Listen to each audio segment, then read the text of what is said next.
साधना भारती, अब आपके कार्यकाल को याद कर आपने तब किया, अगर आज ये कर रहे हैं तो उसमें सवाल क्यों उठा रहे हैं? अपीसमेंट पॉलिटिक्स तब भी होती थी, आज भी हो रही है। आदरणीय पूजा जी, बहुत सारी बातें आदरणीय शिवम त्यागी जी ने कही, मैं सबका जवाब दूंगी। और मैं शुरुआत इस बात से करूंगी कि ऑपरेशन सिंदूर का जब हम नाम लेते हैं तो हमारे दिमाग में सबसे पहले आती हैं व्याहता महिलाएं, और महिला शब्द दिमाग में आता है। इन्हीं के भाजपा के एक आधिकारिक प्रवक्ता ने कल एक डिबेट के अंदर, देखिए मां शक्ति होती है, चाहे बीजेपी के प्रवक्ता की हो, चाहे कांग्रेस प्रवक्ता की हो, चाहे यहाँ बैठी एंकर की हो, किसी पत्रकार की हो, या किसी आम आदमी की हो, एक मां को एक अभद्र अत्यंत बुरी गाली देकर संबोधित किया एक नेशनल न्यूज चैनल की डिबेट पर, और ना कोई माफी मांगी गई भाजपा के प्रवक्ता की तरफ से। और उसके बावजूद ये ऑपरेशन सिंदूर की बात किस मुंह से करते हैं, मुझे ये समझ नहीं आता। पहले महिलाओं का सम्मान करना सीख जाए। किसी मां को अभद्रतापूर्ण गाली एक नेशनल टेलीविजन पर देना मुझे लगता है शर्मनाक है, पहली बात मैं ये कहूंगी। दूसरी बात, ये बार बार कह रहे हैं कि यूनिटी बता रहे थे अभी शिवम भाई साहब, मैं बताती हूँ आपको यूनिटी क्या होती है। यूनिटी होती है, क्योंकि मैं आध्यात्मिक प्रवचन करती रही हूँ, देखिए मैंने तो यही पढ़ा है कि हमारा सर्वोच्च मंत्र है, सर्वोच्च सिद्धांत है सनातन का, वसुधैव कुटुंबकम। और मंदिर में दाना चुगकर चिड़िया मस्जिद में पानी पीती है, और शक्ति माँ की चुनरी को कोई बेगम सलमा सीती है। एक वो रफी था जो महफिल महफिल रघुपति राघव गाता था, और प्रेमचंद भी बच्चों को ईद गा सुनाता था। कभी कन्हैया की महिमा गाता रसखान सुनाई देता है। तो कांग्रेसियों को और देश के लोगों को तो हर हिंदू मुस्लिम में सबसे पहले इंसान दिखाई देता है, मगर शायद भाजपा के प्रवक्ता अमित शाह जी को हर इंसान में सबसे पहले हिंदू मुसलमान दिखाई देता है, और उस हिंदू मुसलमान में सबसे पहले वोट दिखाई देता है। इसीलिए वोट पर चोट करने के लिए अमित शाह जी ने कह दिया कि ममता दीदी ऑपरेशन सिंदूर के विरोध मुसलमान वोट बैंक को खुश करने के लिए कर रही हैं। अरे कई मुस्लिम सांसद, ये सर्वदलीय जो हमारा ऑल पार्टी डेलीगेशन है, उसमें आप क्या कहना चाहते हैं कि क्या देश का जो मुसलमान है उसको ऑपरेशन सिंदूर से प्रॉब्लम है, विरोध कर रहे हैं?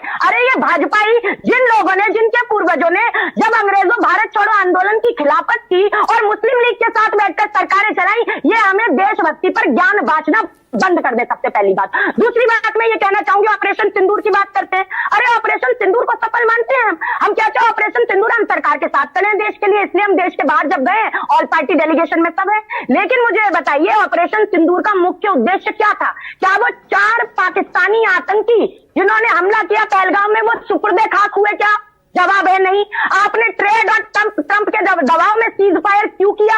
एक शब्द आप ट्रंप पर नहीं बोलते हैं, और उसके बाद आप बातें बनाने का काम करते हैं। इन्हीं आदरणीय शिवम त्यागी जी ने इसी न्यूज 24 में राष्ट्र की बात पर 5 बजे मानव गुप्ता जी के शो में ये कहा था कि हमारा मुख्य कार्यक्रम है घर घर सिंदूर। बाद में शायद भाजपाइयों को पता लगा होगा, अरे किस मुंह से घर घर सिंदूर पहुंचाएंगे हम? अरे क्या बलात्कारी रामदुलार जाएंगे सिंदूर लेकर? क्या कुलदीप सेंगर जाएंगे सिंदूर लेकर? ऑपरेशन सिंदूर कहीं अब आपकी टीस तो नहीं बन गया है?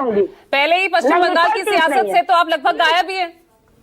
देखिए ये सियासत की बात नहीं है मैडम, हम यही कह रहे हैं, ना तो सेना के शौर्य पे सियासत होनी चाहिए और ना ही महिलाओं के सिंदूर पे सियासत होनी चाहिए। सिंदूर ब्याहता महिला को सब पति भेजता है। मोदी जी के नाम का सिंदूर नहीं लगाएगी देश की महिला। मोदी जी जसोदा बहन को सिंदूर लगा सकते हैं, उनको अपने प्रधानमंत्री आवास में रख सकते हैं सम्मान के साथ, लेकिन दूसरे लोग डब्बी में पैक करके मोदी जी का स्पीकर चिपका के सिंदूर एक्सेप्ट नहीं करेगी हिंदुस्तान की महिला। यह आपको समझना पड़ेगा। महिलाओं का अपमान बार बार। उसके बाद मैं आपको बताना चाहती हूँ एक चीज। साधना भारती जी, एक सवाल का जवाब दीजिए। बहुत चीज विपक्ष को समझना पड़ेगा, बिल्कुल सही है। क्या कुछ चीजें सरकार को समझनी पड़ेगी, बिल्कुल ठीक है, विपक्ष को भी कुछ समझना पड़ेगा। यही वो देश है जहां इंदिरा गांधी को पाकिस्तान के जब 2 टुकड़े हुए तो उनको अटल बिहारी वाजपेयी ने दुर्गा कह दिया। लेकिन इसी देश में हम एक कॉम्बैट सिचुएशन में थे और उसको बहुत अच्छे से हमने वो वहां तक पहुंचाया, लॉजिकल कंक्लूजन तक, और उसके बाद नरेंद्र सरेंडर। ये जो कह रहे हैं भाजपा के प्रवक्ता, तो उनकी बात में दम है कि आप देश के प्रधानमंत्री से वाजिब सवाल पूछें, लेकिन नरेंद्र सरेंडर ये जुमला गढ़ना ये ऐसी सिचुएशन में शोभा देता है आपको? आदरणीय सुकेश जी, मैं जरूर ये बात आपसे कहूंगी। देखिए मैं ये बार बार भाजपा के प्रवक्ता कई बार जवाहरलाल नेहरू जी को अपशब्द बोलते हुए नजर आते हैं। क्या वो देश के प्रधानमंत्री नहीं थे? इंदिरा गांधी जी के बारे में कितने अपशब्द इसी डिबेटों में उनको टोका जाता है, तब तक उनको भी टोका जाता है। किसी भी लेवल पे टोका जाए, लेकिन दोबारा वो ये वाला काम करते हैं। भाजपा का एक प्रवक्ता माँ की गाली तो क्या फर्क रहा फिर उनमें? साधना भारती, नहीं एक minute, Two wrongs doesn't make one right ना।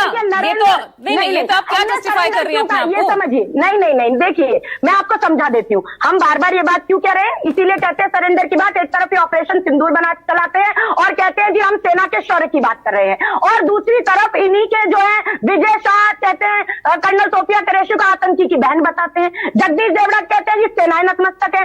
एक RS पठानिया 2 कदम आगे बढ़कर कह देते हैं कि जी हमारी वायुसेना नालायक है। तो इन पर कार्रवाई क्यों नहीं करते, इन्हें निष्कासित क्यों नहीं किया जाता? रामगोपाल यादव का भी जाति सूचक शब्द, वो भी बयान याद कर लीजिए ना साधना भारती, उस पर भी उसको भी कमेंट कर दिया कीजिए। हम सही नहीं कह रहे, हम कहते हैं जाति सूचक शब्द। तो मैं तो देखिए भारतीय ओबीसी महासभा की मुख्य संयोजक हूं, नेशनल कन्वेनर हूं, मैं तो लड़ाई लड़ती आई हूं, लेकिन कांग्रेस की राष्ट्रीय प्रवक्ता होने के नाते आज मैं ये पूछ रही हूँ, विपक्ष होने के नाते। अरे जो गलत है वो तो गलत है ना, वो चाहे समाजवादी पार्टी के नेता बोले या बीजेपी के ना। संसद का सत्र बुलाइए ना, हम क्यों, आप इससे क्यों भाग रहे हैं संसद का सत्र बुलाने से? क्या अटल बिहारी वाजपेयी जी के कहने पर नेहरू जी ने एक समय संसद का सत्र नहीं बुलाया था? क्या कारगिल के वॉर के 3 दिन बाद एक समिति नहीं गठित की गई थी? आप क्यों नहीं रिव्यू कमेटी बनाना चाहते? आप क्यों भाग रहे हैं? बस इन्हें चुनाव नजर आएगा, वोट नजर आएगा, ना पुंछ पहुंचेंगे, ना पहलगाम जाएंगे, ना मणिपुर जाएंगे, कहीं नहीं जाएंगे। वाजपेयी जी से पूछ लीजिए।